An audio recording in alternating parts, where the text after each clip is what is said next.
आज तक तनय को जिस भी लड़की ने देखा था उसे पाने की चाह कहीं न कहीं उसके मन में जरूर आई थी, पर तापसी की बात ही कुछ अलग थी और शायद यही चीज़ तनय को उसकी तरफ खींच रही थी। तनय आकर अपनी जगह बैठ जाता है, पर जब से वो वहाँ आया था तब से उसकी नज़र तापसी पर थी, पर वो कुछ इस तरह थी जिस तरह से किसी को इस बात का पता ना चले। तनय टेबल पर बैठकर अपने प्लेट सीधा करते हुए और वहीं पर रखे टिश्यू पेपर से अपनी प्लेट को अच्छे से साफ करके उसे नीचे रख देता है। तापसी ये देखकर अपने मन में कहती है, अब ये क्या नया ड्रामा है इनका। जब प्लेट खुद ही इतनी अच्छे से साफ करनी है तो धुली हुई प्लेट को क्यों लेकर बैठते हैं, खुद जाकर किचन में क्यों नहीं साफ करते।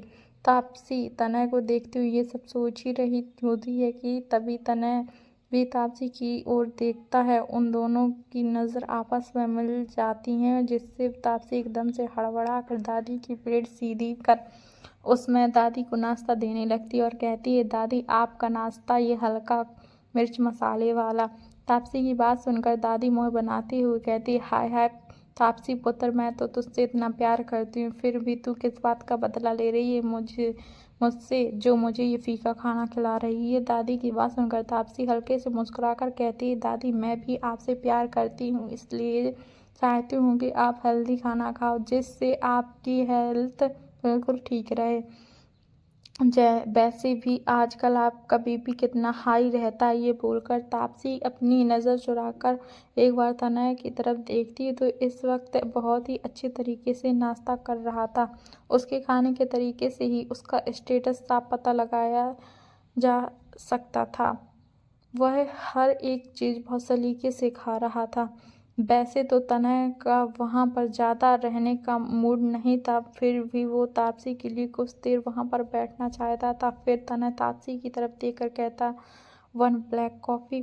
तनय के मुँह से ये सुनकर तापसी तनय की तरफ देखती है, फिर अपने आसपास ये समझने के लिए तनय ने ये किससे कहा। तापसी को तनय की वो गहरी आंखें खुद पर महसूस होती हैं, जिससे उसे बहुत अजीब लग रहा था। तभी दादी कहती, तापसी पुत्र तनय को ब्लैक कॉफ़ी चाहिए, क्या तू बना देगी? तू तो वैसे भी जिस चीज़ में हाथ लगाती है और वो अच्छा ही हो जाता है। दादी की बात सुनकर तापसी धीरे से अपना सर हाँ में हिला देती है और कहती, जी जी दादी मैं अभी बना कर लाती हूँ। ये कहकर वो जल्दी से किचन में चली जाती है। किचन में आकर तापसी अपने सीने पर हाथ रखकर तेज से तेज चल रही धड़कनों को महसूस कर रही थी, या फिर किसी और रीजन से ये खुद उसे समझ नहीं आ रहा था। तापसी धीरे से कहती, ये इंसान कितना डरावना है, पर वो देखने में तो बिल्कुल भी डरावना नहीं है।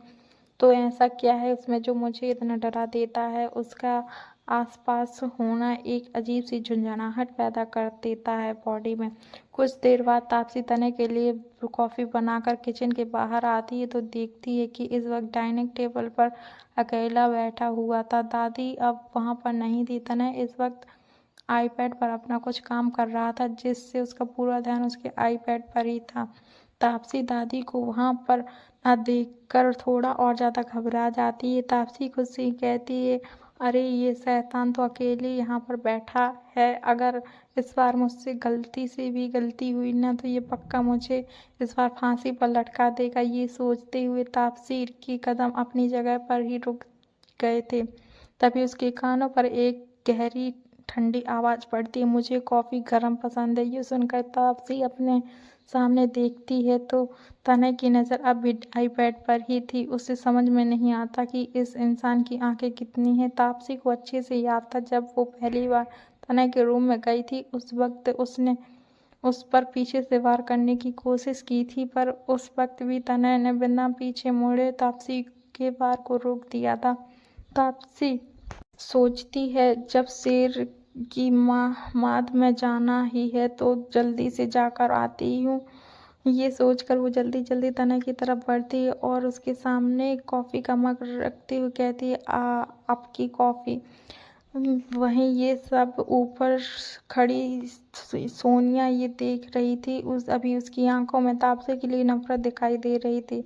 अगर उसका बस चलता तो वो अभी वहीं खड़े खड़े तापसी की जान ले लेती।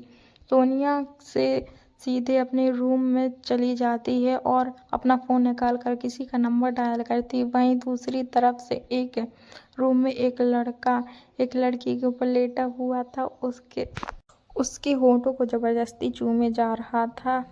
उस पूरे रूम में उस लड़की की रोने की आवाज़ें आ रही थी। वो खुद के होठों को उस लड़के के होठों से आज़ाद करती हुई कहती, प्लीज़ अब तो जाने दो मुझे, कितना और कितना करोगे? पूरी रात तुम मेरे शरीर को तोड़ दिया है। उस लड़की की बात सुनकर वो लड़का उसके जबड़ों को पकड़कर उसके चेहरे के पास अपना चेहरा ले जाकर कहता है, जब तक मेरा जी नहीं भरता तब तक तो ऐसे ही मेरे नीचे तड़पोगी। ये बोलकर वो अपना हाथ उसकी छाती के उभरे हुए हिस्से पर फेरने लगता है। वो एक झटके से उसके अंदर एंटर होकर किसी जानवर की तरह जोर से आगे पीछे करने लगता है। उस लड़के के ये सब करने से वो लड़की दर्द से कराह रही थी, पर इस से उस लड़के को कोई भी फर्क नहीं पड़ रहा था। कुछ देर बाद वो उस लड़की से बाहर आकर उसे पलटता है और उसकी पीठ पर बुरी तरीके से वाइट किए जा रहा था। अब उस लड़की की हालत खराब हो गई थी। अगर वो लड़का कुछ देर और उसके साथ ये सब करता तो उस लड़की को तो लग रहा था वो आज मर ही जाएगी।